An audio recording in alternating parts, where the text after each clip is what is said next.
Hi guys, welcomes to Selva's food channels. இன்றைக்கி நம்ம பார்க்க போகிற என்னென்னா மீன் குழம்பு எப்படி வைக்கிறதுனா பார்க்க போகிறோம். ஃபஸ்ட்டு நமக்கு புளி ஊற போட்டுக்கலாம். ஓகேவா? புளி ஊற போட்டுட்டு அதுக்கப்புறம் அதுக்கு தேவையானது என்னென்ன அப்படின்னு பார்க்கலாம். அதுக்கு நான் என்ன எடுத்துருக்கேன்னா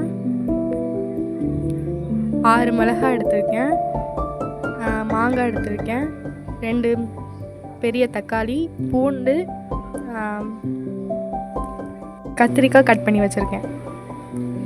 இப்போ புளி கரைச்சி எடுத்துருக்கோம் இல்லையா, அதை நம்ம உப்பு தேவையான அளவு போட்டுக்கலாம். போட்டுட்டு அதை நல்லா கலந்து விட்டுக்கலாம், மிக்ஸ் பண்ணிக்கலாம். இப்போ கலந்தாச்சு. இப்போ பச்சை மிளகா இருக்குல்ல, அதை ஆட் பண்ண அதை நல்லா மிக்ஸ் பண்ணி எடுத்துக்கலாம். நல்லா கரைச்சி இது இப்போ தக்காளி ஆட் பண்ணி நல்லா கரைச்சி மிக்ஸ் பண்ணி எடுத்துக்கலாம். மிக்ஸ் பண்ணிவிட்டு இப்போ நம்ம கருவேப்பிலை ஆட் பண்ணிக்கோங்க கொஞ்சம். இப்போ நமக்கு தேவையான மிளகாய்த்தூள் ஆட் பண்ணிக்கலாம். உங்கள் காரத்துக்கு ஏற்ற மாரி மிளகாய்த்தூளை ஆட் பண்ணிக்கோங்க. உங்களுக்கு எவ்வளோ காரம் தேவையோ, காரம் அதிகமாக தேவைன்னா காரம் அதிகமாக போட்டுக்கோங்க. இப்போ நல்லா கரைச்சி எடுத்தாச்சு. இப்போ நான் பூண்டு ஆட் பண்ணிக்கலாம். பூண்டு ஆட் பண்ணிக்கலாம். மிக்ஸ் பண்ணி பூண்டு ஆட் பண்ணிட்டு நல்லா மிக்ஸ் பண்ணிக்கோங்க. இப்போ பூண்டு ஆட் பண்ணி நல்லா மிக்ஸ் பண்ணியாச்சு. இப்போ நம்ம குழம்பு வைக்க போகிறோம். பாத்திரம் வச்சாச்சு. அதில் எண்ணெய் ஊற்றி வடகம் போட்டாச்சு. வடகம் போட்டுட்டு வெந்தயம் கொஞ்சம் ஆட் பண்ணிக்கலாம். அது வாசனையாக இருக்கும் குழம்பு. ஸோ வெந்தயம் போட்டுக்கலாம். அது நல்லா வெடித்து வரும். ஸோ ப்ரௌன் கலரில் நல்லா வெடித்து வரும். அப்போது நம்ம கத்திரிக்காய் ஆட் பண்ணி நல்லா வதக்கி எடுத்துக்கலாம். கத்திரிக்காய் போட்டு நல்லா ஒரு கொஞ்சம் 5 மினிட்ஸ் நல்லா வதக்கி எடுத்துக்கலாம். கத்திரிக்காய் நல்லா வதங்குது. ஒரு 5 மினிட்ஸ் நல்லா வதங்கட்டும். கிண்டி விட்டு அது நல்லா வேகணும். அப்போ தான் அது டேஸ்ட் நல்லாயிருக்கும். ஸோ அதனால் நல்லா கிண்டி நல்லா வேக வைங்க. இப்போ கத்திரிக்காய் வதங்கிடுச்சு. நம்ம கரைச்சி வச்ச குழம்பு இருக்குல்ல, அதை நம்ம சேர்த்துக்கலாம். சேர்த்துட்டு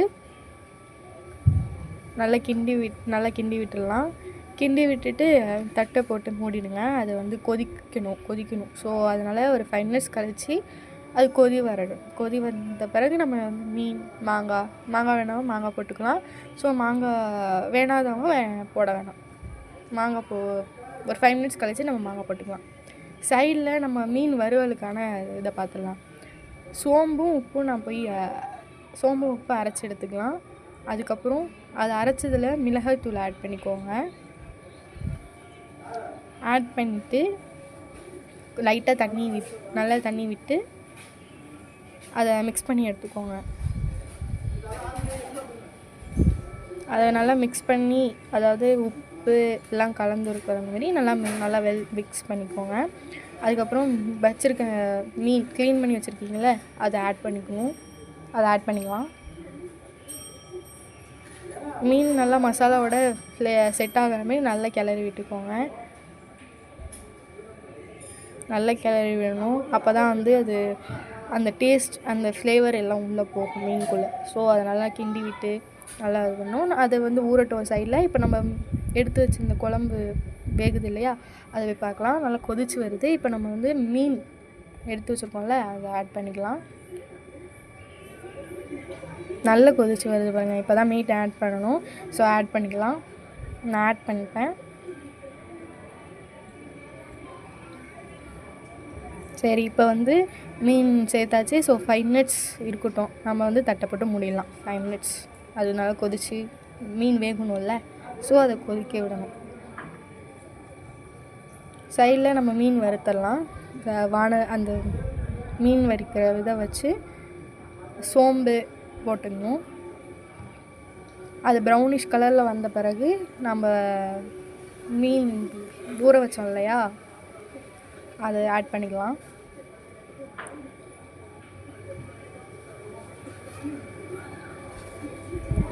அது நல்லா வெந்து வரட்டும், அது வரைக்கும் நம்ம வெயிட் பண்ணுவோம். பாருங்கள் எவ்வளோ ப்ரௌனிஷ் கலரில் அழகாக இருக்குன்னு பாருங்கள். ஸோ மீன் ரெடி, மீன் குழம்பும் ரெடி.